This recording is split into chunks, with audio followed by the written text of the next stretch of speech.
right, hello and welcome back to the Corrective Culture Podcast. Ooh, that feels good.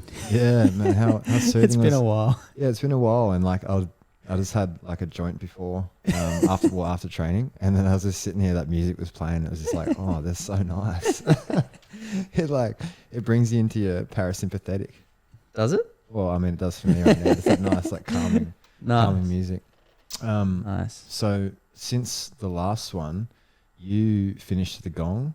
I choked at day 80. I went to Brisbane for a friend's fight. We went out and I forgot one night, and that just ended it. Hey, I was gonna message you. But I thought, I just thought I was on top of it. Yeah, I should have been. Yeah. Yeah. By day 80, you think I would have been? Yeah, Yeah, for sure. But yeah, I got caught slipping. Yeah, But, it was an interesting experience. It was weird. It was like so subtle, the inner growth you get from it, eh? Yeah, it's like you don't even notice, but then you just, but then you do. Yeah, Like, yeah, exactly. It's hard, you can't really describe it in words, eh? Yeah, and there was so many nights there. So you just learnt shit. Like I remember I did that Insta story where I talked about how I didn't want that house anymore because I did a meditation and realized I didn't have the veggie garden, and I don't want a veggie garden. That changed my whole life. It changed my whole intention. And then the fact that you got to try lots of different meditations, and you got to figure out which ones that you really drop into more. Yeah. And at the start we were doing the gong circles. What do you call it? Yeah, we're doing, so at the start we start with like a Tai. So the first one I ever did was one that Paul Check gave us at a seminar he did called HLC2. And he gave us like a Tai Chi ruler, which is like a ruler that's like red oak. And you stand there in a split stance and just do circles. And it was good, and I loved it. And I did, the first one was completely with circles and just like with the thing. And I was even so anal with it, I was like, if I didn't have my ruler, I forgot my ruler a couple of days, I'd get a stick and use a stick. And we did that a couple of times. Yeah. But this one, like about day 50, I just felt like really called to sit down because I was adrenally stressed, I think, and just like cortisol was high, and I just didn't feel like standing up. I wanted to be quiet, man. And as soon as I sat down, I just went more inward.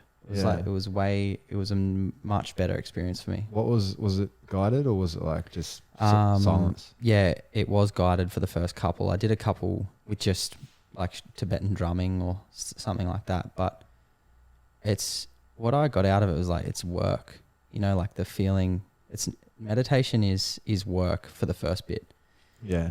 You're breathing it. You really got to work hard at at seeing your thoughts. Yeah. Because otherwise they just fucking race on you. And how, I think you told me ages ago, but then I understood how when you're meditating, that's when you're thinking, sort of. Yeah. Like when you're in the everyday rush, you're on this, you're thinking about so much shit, but you're not thinking, you're just like autopilot. And then when you actually like step back, and for me it ended up being like a seated, even listening to lectures. Like it wasn't even meditation. I was listening to Alan Watts lectures, and then he'd say something that would like so profound that would just drop you into this like state of mind that you have to go to even comprehend it, and that would drop you in for a little bit. But how it kept evolving for me, and I kept realizing that I had all these different types of meditations, and I felt restricted at the start with just the gong, like the Tai Chi circles. Yeah. And then eventually it just dropped in. It was amazing. Yeah, for sure. I think it's important to, next one I'll try and do a lot more morning ones when you first wake up. They felt better because you're more in like a delta brain, you're more relaxed, and in the Arvo I found it harder to tap in. I found it really hard to drop in compared to the first time. The first time was a lot easier for me. Yeah. So, and they say that when your mind, it's a good thing because you feel like your mind is busier. Right. So you're actually being more aware of your thoughts and stuff like that. Yeah, right. Yeah. But I found the best thing, man, after that gong was I listened to Ram Dass every night, and he was doing this this chant, this mantra, which is like, it's Om Mani Padme Hum. Yeah. And so it's Ao Mani, like Mani, Padme Padme, and then Hum, like Hum. Yeah. And I've been doing that so much. in my head. Man, you know what's funny? One of the most ones I dropped into is yours. How funny is that? Like that, like you're putting. Oh no, I'm a guru. You're just you're just talking, and I know it's you, but it's like because I feel familiar with it, I can like really go with it. And if you haven't seen it, they're both on YouTube, eh? I think so. Yeah, they the are. second They one you are. get yeah. Try to put it on Insta, and then they just take them down. So. There's two on YouTube, and the spirit animal one. So if you want to do a cool meditation, and even one that like you could show to someone that doesn't meditate, I reckon that's a good way of doing it, because it sort of sounds fun. Like you get to, and it's a choice. You get to choose your spirit animal, sort of like. Yeah. So can you it gets chosen for you. Yeah. That's the whole thing. Like it's your soul guiding you, like any good artist would say when they're drawing. It's like something they're being driven, they're being drawn through. Yeah. And so when you pick your animal, when you're walking across this bridge, it's like you will look down. So we do a little lead up to it, and then you look down at your feet, and then they become the animal that is your spirit animal. Yeah, the animal's feet, and that and it's incredibly like how calm do you feel? And I reckon like for me, because I've done it a couple times, and I wanted to be a different animal after the first one. I just wanted to try different ones. Yeah. So I was for the first one, I was actually 2, or maybe even 3. I played with a wolf, a bear, and like an eagle. Yeah. And it's just fun what your mind sort of comes up with. And then as you walk out back into the forest and you change back into your human form, you try and take whatever lesson that you took from that animal or that experience. And there's little like mini ones that come up that you're like, for me, it was like, it all, it's all presentness. Yeah. So like, when you see a dog, they are the expression of living in the present.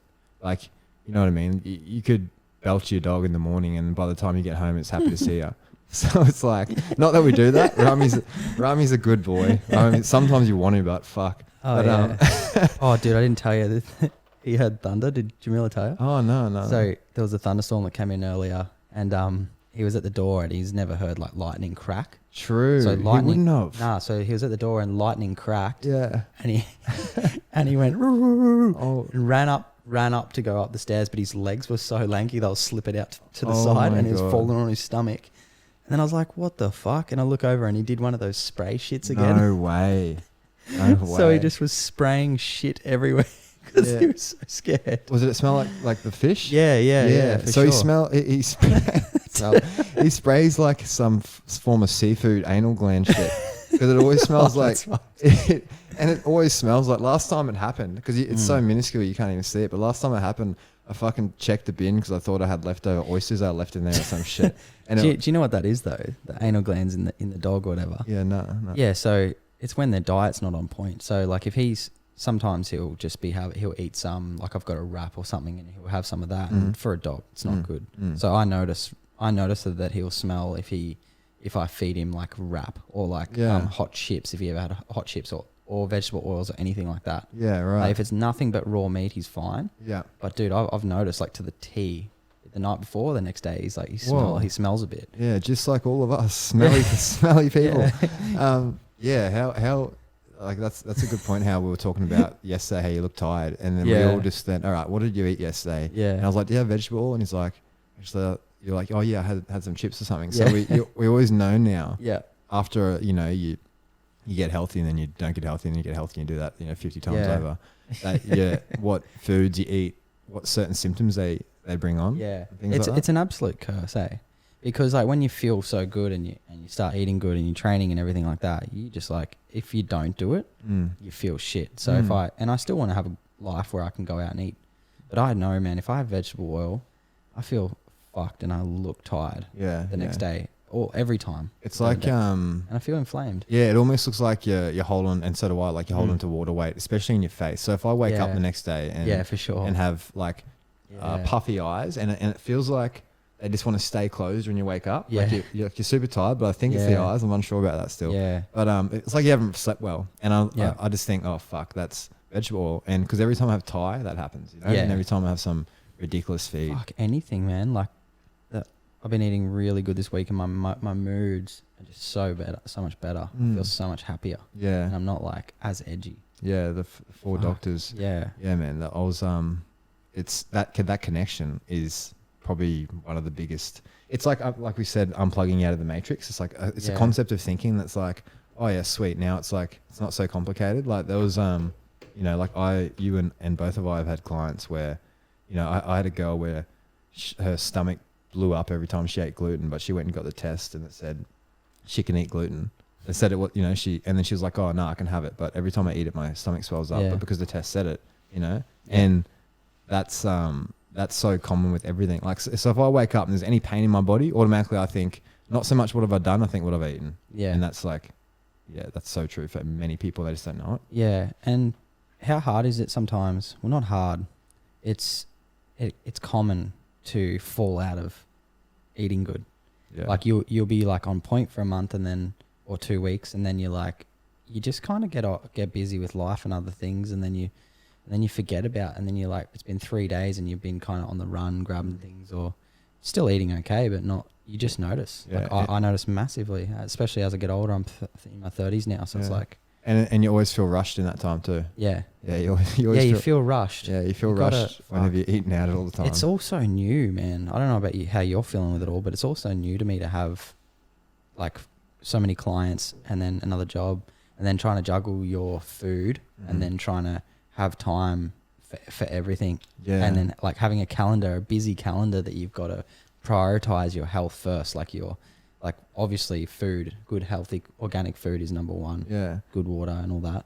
And we were talking about yesterday how much harder it is. Imagine if you're someone, I said that if you're someone that didn't know anyone, like if someone that didn't have a lot of friends or just wasn't very sociable, and you have no one like, you know, how you got home last night or whatever, and then Jamila makes you dinner. So that's the dream team, and you got to figure out your dream team. So who's the team that's, I guess, part of your dream? Like when you think of your goal, your end goal, who's still there in your head, and who's there to support you getting that goal, not in a way that you're using them, because you got to support them too for them to be there. So it's just like, it's this perfect tribe, you know, we all need each other to survive. For sure. And like, so I finished training at 8 p.m. the other night, like did weights before it, then did a jiu-jitsu session for an hour and a half, and I was fucked. And I was on the way home and I was thinking, man, if like Bree was making dinner, right? Yeah. And I was like, it's so good that someone else is making dinner. Yeah. And I'm not coming home and having to cook that. For sure. By myself. And I have 100%. For like ever. Yeah, for sure. And I realized, wow, it's just so much easier. And then now I have the energy to put it towards the dream, and then you just build. Yeah. You know, as a whoever your circle is. Yeah, spot on, man. Same with your friends. Like, show me your friends, I'll show you your future. Yeah. Yeah. Show me your friends, I'll show you your fucking future. Yeah. You want to know you're fucked up. If you haven't seen that video, Jake put it on Insta the other day. It was good. Good. But fully, hey, yeah, who you hang out with. Yeah, man. And you feel guilt sometimes. Like, we spoke about that, but like I've felt guilt before when I've had a conversation, or not even had a conversation, been in the room when the conversation's getting like a bit stale or dead or not stimulating me, or something about like just real just shit talk. Yeah. Real shit talk that I'm like, fuck, I'm not learning or laughing. Like, yeah, for sure.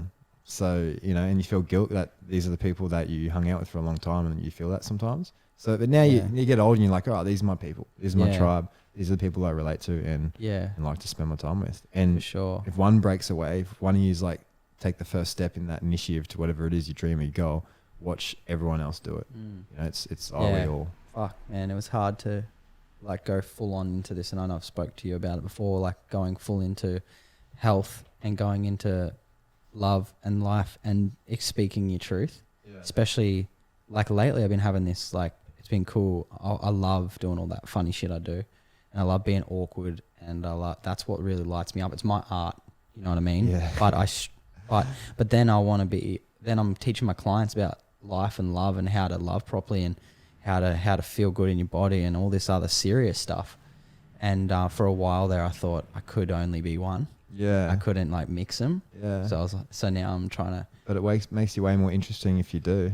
Yeah. Well, at the end of the day, I had this thing like worrying about what people think. Yeah. So everything that I do now that I put out, I'm like, do I put this out? Am I putting this out for me? Because if I am putting it out for me, then that's cool, because that's right. But if I'm putting it out worrying about what other people think, man, it's such an anxious feeling. Yeah. So I just go, no, stop that. Like, so when I did that last butcher clip with you, I was like, before I posted, I was like getting all excited about, wonder how many comments, wonder how many likes and stuff. And I started to get that like dopamine rush of like, whoa, this could be cool. Yeah. And then I was like, hang on a sec, drop that right now. Like put it out there and do not give a fuck about what anybody says or thinks, because you enjoy doing this. You enjoy putting this out there to the world. It's for you. My Angelou, like never pick it up and never put it down. So if you know, she was one of the, Black Panthers back in the day, but she talks about if you take on all the praise and you're the man, you're the best, you're whatever, then you got to take on when they say you're nothing. And it's like, you just never pick it up and never put it down. You just never pick it up, never put it down. So like never take it on what other people say. Yeah. And then never put it down as if if you hold on to it, if you're taking on the good, then you got to also take on the bad. You know what I mean? Okay. Yeah.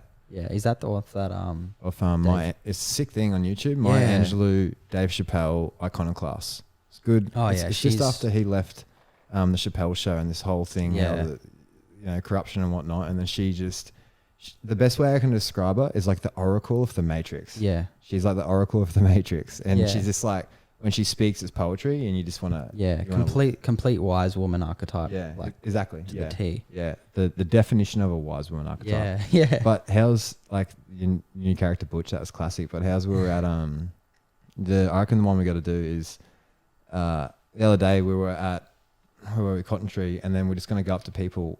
Just parking their car, probably not even like when they're leaving, and just be like, "Are you leaving? Like, are you leaving soon?" And get a compilation of that. That'd be so good, man. Because I do it anyway. I love that. I know. Are you leaving? And they get so pissed off, especially if they're not leaving. Do it like just as they pull up, and then just be like, "Well, how long are you gonna be?" And just be that guy who the fuck. Yeah, it's fuck. You're good at that. I love that because like people are in a rush, and I don't know if you guys.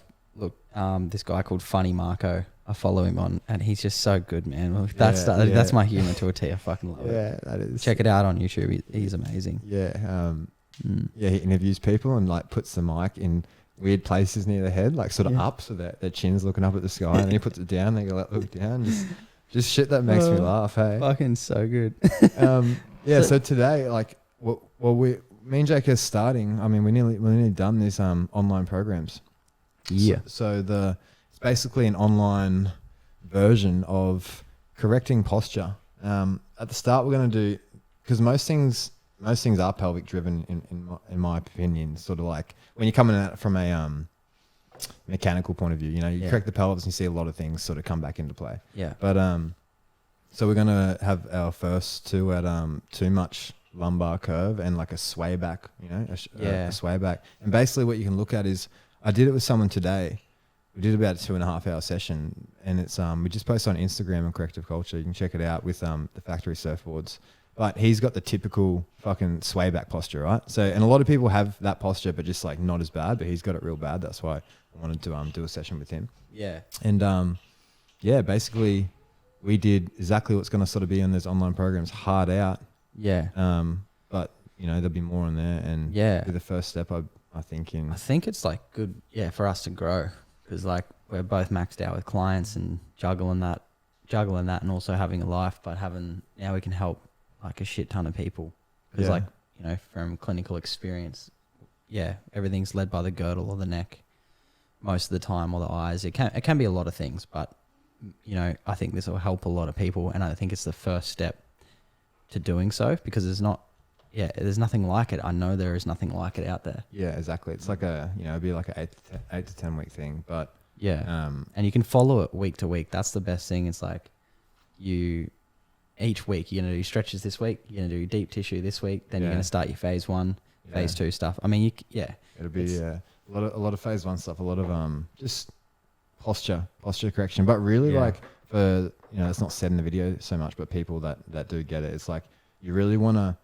And this is something you got to teach people, and it takes a while. Hey, of human movement is just, you want to really not just think of the exercises like, I've got to do this, 3 sets of this, 20 reps, whatever. Like you got to think of the movement, and your goal for every one of these exercises and every stretch and everything you do in fucking life actually is is to do it as well as possible. So it's like I've had crew where, you know, you say do 10 hip extensions and, you know, by the end of it, their form starts going, but they think they got to do 10 and their form's gone, and you're seeing the little things. But with this, it is the tiny little things in movement. And when you sort of incorporate these push, pull, bend, lunge, twist, all the movement patterns, then movement starts to really simplify itself to you. And you start to think like, when I go to the gym now, I think like, how well can I do this? If I'm doing, say, you know, a standing cable push, I don't just think I'm doing this to work out. I'm thinking, how well can I push this cable? You know, like how well can I shift my weight, pivot my hip,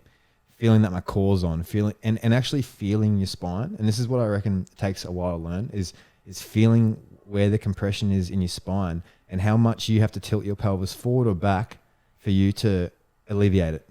So some people, they'll be too flat in the lumbar spine, and then they'll have to stick their bum out, and then they're like, oh, that feels a bit better. Like, you know, that doesn't feel like it's pushing the disc out anymore. I don't feel any sort of tension. And then people that had too much tilt, you can feel that sort of compression around your belly button level in the spine. And it's like, I don't just want them to think, have it here, just think, feel it too, you know? And it does take a while. But and I really try and drill it in person to clients, but with the bottom line, like, try and think about that with everything too. Definitely. I think all the clients, every single client that I have is like, every time they're like, I suck at this the first time with the phase 1 stuff. And I'm like, you don't suck at it. It's just you don't have that neural pathway yet. Yeah. You don't have that, your muscles don't know how to move that way yet. You got to train back the biomechanics that we had as a kid to actually move that way, like through infant development and everything. But yeah, I see people just don't know exactly what you're talking about, like how to tilt the pelvis right. And once they get it, like lately I've been, you know, charging that thoracic cavity, but expanding the rib cage, like and then lifting, like, and I have done that to a certain degree, but lately I'm like, I want to have like I want my shoulders to be bigger and feel stronger in the upper body. So I was like, breathe in, charge that thoracic cavity, and train how I want to look. So train your posture into your movement. Yeah, exactly. And just little things like that. I remember the first time fixing up that, you know, tucking the butt and then lifting that first rib angle up and breathing into the thoracic cavity and then doing a chin up. It was a completely different thing. And people are asking how to, like, you know, again, disconnecting from people's body, like you can be taught how to do it, but you can try different ways and you can feel it, you know what I mean? Like you can feel it's like, oh, that feels better than whatever I was doing, or that doesn't feel as good. So I can either adjust and play with that to make it feel better, or it just doesn't feel as good. So I know, like, but someone told me to do this, so I'm going to do it like this, but every time I do it, my knee's hurting afterwards. You know, and it's like, it is that body connection, and it's so fun. It makes moving, makes training fun. It makes training fun. Like, and when you get enough volume, when you got enough like exercises in your head and concepts, more so concepts in your head, like some days, you know, like the other day, right, I didn't feel like training, so I went in and just did a little bit of, like, say 10 minutes. My goal for this session that I went in was to what's the word, like to be as balanced as possible when I walk out. So my goal was just improve as much as possible from the gym session. It wasn't to hypertrophy or break down. It was to hypertrophy the things that felt weaker from left to right side, and it was to stretch the things that felt tighter from left to right side. And it was the same with the deep tissue. If that hurt more, I did more on that side. So I started with the deep tissue, and I just also, I didn't even start that. I sat on the Swiss ball and I just moved my body around. So I moved my head left and right, and then you can do this now listening too, like move your head as far as you can to your left without letting your shoulders turn, and as far as you can to the right, and just feel like, does that feel the same, or does it feel restricted? And then ask yourself, like, where does that feel restricted? Like if I turn my head to my left, then right, so right now for me, right, when I turn my head to my left right now, I'm feeling my left upper trap limit that. And I don't need someone to tell me that. I can feel that it's there. I can feel that it's not, when I look my head to my left, it's not the right side of my neck, you know? So it's like, that told me I needed to stretch it. And then when I checked the stretch for that area, it was tighter. So I just did extra on that. And then I kept retesting, moving my neck. And I was like, oh, wow, it works, you know? I put 2 fingers on my hips, saw that my right one was a little rotated forward. So I stretched my right hip flexor and nothing changed. And then I looked down, I stretched my left hip flexor and it corrected itself. So for me, that was so exciting, knowing, oh yeah, now I know my left hip flexor when tight rotates my pelvis to the left and flattens my right foot. So I know when I stretch my left hip flexor, my arch comes back into my right foot. And then that's like so fun. I'm like, that's a realization now, you know? Yeah. And then when I did the strength, I just thought like, where do I feel weak right now? Does my left and right side not feel the same? I did more reps on that side. And man, when I walked out of that, I finished on some breathing, like doing what you're doing, making the rib cage big. Yeah. And I felt so fucking good. Like felt longer in the spine and just like charged. And I spent like 3 hours doing that. But it was really nice. I'm like, man, that's if people did this, you know, it's all the little things. Like I went for a swim yesterday and stretched my body out as far as I could fascially, and I felt like it just felt good, like a dog does in the morning. Yeah, you know? for sure, for sure. They're doing it, so why shouldn't we? Yeah. And it felt good. I'm like, oh, that's one of the little things. And some people just aren't doing anything. Not doing anything. So that's for sure, eh? It's wild. Yeah, I've been doing the just doing two or three exercises and doing them very well. So like yesterday morning I did heavy deadlifts, 4 sets at 100 kilos, and just really good form, and 12 reps. Nice. Yeah, and then I went on to push up jackknife, and I just did 3 sets of 12, and then I did 3 sets of lower abdominal crunches on the Swiss ball with 20 reps. Yeah. And I was fucking sore today, and then I trained jits as well yesterday and today. Yeah, and that's all you need. Yeah, for sure. Longevity, that's all you need. Yeah, like, I know. You know, if you're a professional athlete, you can ramp it up a bit. But like, if you just want to stay healthy and keep your body in check, you don't need to. And it makes you look good if you use the body in all different planes of motion. You're getting this full fascial balance. You're using different multi joints. You know, you're burning more calories. Like it's I like that feeling. I like not overwhelming, because we live in a very stressed world, and I feel stressed. I'm pretty healthy, but I feel stressed a lot of the time with how much I've got going on, especially at the moment. But a lot of my clients too, like I see a lot of my clients stressed, and they go, I don't have enough time. Like, it's funny how it's just everyone. It's all in our head. What was the Buddha quote I posted today? Do you remember? I posted some Buddha quote. It was like, it's not like a trap, but it's like the biggest mistake is thinking you have time.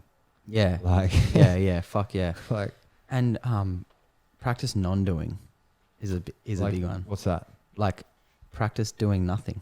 Oh, when you feel like you should always be doing something, because I'm a real doer. Yeah. And with jiu-jitsu, I want to be so good at it, but I was like, why do I want to be so good at it? And I figured the root cause of it was a bit ego-ish. So I was like, okay, I love it, I enjoy it, but do I necessarily want to be a world champion? No. I want to do it because I want to prove to myself that I can get a black belt, and I want to do it because I love it. Yeah. So I'm like, why?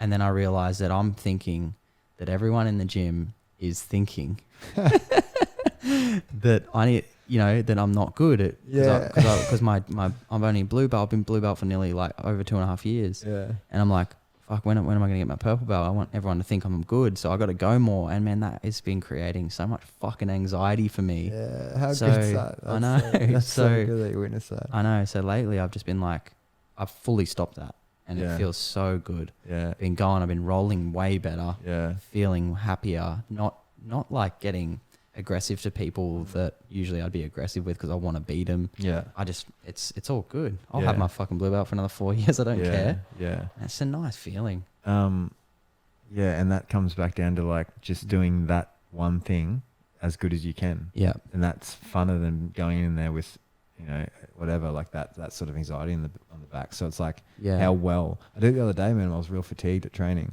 I was on mount and I was just thinking, how well can I get this guy's arm up here without thinking about nothing else? It's like where can I have my weight? Is the weight good here? Is the weight good there? Like, where does it feel stronger in my arm? Is my head position right? And just doing it slow, and it was just fucking textbook, and it was working so well. Yeah. And that's when I was hanging my washing out the other day, I was walking to the washing machine. I was like, fuck, I don't want to hang out this shit, Yeah. And then I was like, no, how well can I hang this washing out? And man, for that one time, it was pretty enjoyable. It was like nice. I like picked it up, put it on the line. I was like, Eckhart Tolle, how well can you wash your hands? How well can you shower? Like, when you dry yourself out of the shower, like, do you do the same every time, or can you do it better? Yeah. Like, it's complete mindfulness, man. Going back to that quote, that Om Mani Padme Hum. Yeah. So I'll have thoughts come up like, fuck, I just want to get to jiu-jitsu. And I'll go, nah, start your mantra. Yeah. Om Mani Padme Hum.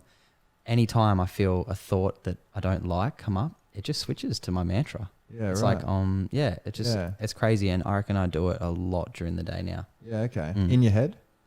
Yeah. Or sometimes I'll say it out loud, or I have my mala beads in my car, and I'll just go from one to the other and say it each time. Yeah. Get to one end of the mala beads, and then you turn it around and go back. Yeah, that's good. It's like you always feel better after. Yeah. It's just like taking a breath. Yeah. Like take one breath and you're like, oh fuck, I feel better than before that breath. The mind, you just don't want your mind to master you, because it will. And it's about being on one point. So that brings me to one point. That mantra is, I can't think about surfing. I can't think about anything else if I'm saying my mantra. Yeah. The mind only is focused on one thing. Yeah. And that's why I came up with this meditation the other day, that I'll do a thing for the Instagram, but it's just Ram Dass's one. He was always going like, he goes, breathe in with the mind's eye. So you think, breathe in, breathe out, and then you breathe out, but you say it in your head. And I was doing that, and I was like, fuck, it's good, but there's not enough. My mind's too busy. I need to actually have more to say in that. So I started counting with the number as well. So I'd go, breathe in 1, breathe out, breathe in 2, breathe out. So you're counting up, and your mind wants to race from that. But if you keep bringing it back to the number, you don't have much time to let your mind go off and think about other things, because you always have to come back to where you are in that thing. Right. So I was like 50. So just do 50 before bed for anyone listening. Just do 50 before bed, and trust me, if you do that every night, you get plenty of Sydneys. Yeah, I'll get to 20 and be asleep. Well, that's good too. yeah, fully. I watched actually the Navy SEALs, and I can't say I watched it. I fucking clicked on some random Facebook ad that was probably a sponsored ad. Yeah, to sell me something, but it was like Navy SEALs sleep tactic to go to sleep is they just close their eyes, and then this is what it said. Actually, this is how basic it was. They just close their eyes and they just stop thinking about everything. Are you serious? That was it. And I was like, oh, you know what? That sounds pretty good. So I did it, and I don't remember going to sleep, but I fell asleep. Yeah, basic stuff always works, but that's hilarious. Like they're like these tough war veterans. And they close their eyes and they go to sleep. I did it, and I just thought of blackness. And whenever something come up, I'd blast it with blackness. Yeah. You know what I mean? And I've done it before with white light too. Yeah. So whether you like blackness or white light, whatever vibe you're feeling, I think because I was sleeping, I was doing blackness. Light. But when I was like waking, I was thinking of white light. But whenever a thought came in, or a image, generally the thought is an image too for me. Yeah. I don't know. Is that like it for you? Or is it a word? At night time? No, like say you're meditating and then like these thoughts come into your head. Are they words that are coming into your head, or are they images that resemble like something? I'd say a bit of both, eh? Yeah. But yeah, I just blast that shit with white light, and it just drowns it out. Yeah, sick. Just like what was the thing, Jan? I'm surrounded by white light. Yeah. If you're ever feeling overwhelmed or scared, you just surround yourself in white light. Yeah, white light does a lot actually. What was the other one? Oh yeah, you white light someone. Yeah, you white light like people you don't want to steal your energy. Yeah, so people that piss you off, or like you know, say your boss is like hell annoying and talking to you, you just imagine a white light between you and them that's just blinding. Well, it's like just blinding everything that they're saying. Yeah, and it does work. It does, and it allows them to feel like you're still listening. Yeah, and it's not a rude thing to do. It's not like, oh, I'm better than you, I'm going to switch off. It's just more of a thing like if you're protecting your energy and you feel fucked, just try it at work. You could be like, just imagine a white light. I don't even imagine it blasting. I imagine just a white sheet in between me and the person. Yeah. And I'm out of there. Yeah, nice. All right. Well, that was 35 sweet. Minutes. Nice. Yeah. So hopefully we'll and we're going to get Adam on maybe. Yeah, Adam Kavanagh. Adam Kavanagh, Dr. Pran. Yeah, we're chasing down Dr. Pran. He's a busy man. Yeah, that'll be good. But yeah, hopefully those online programs are out in the next couple of weeks, and take a look. Yeah, fucking oath. We'll get them out. Yeah. All right. All right. Cheers. Much love.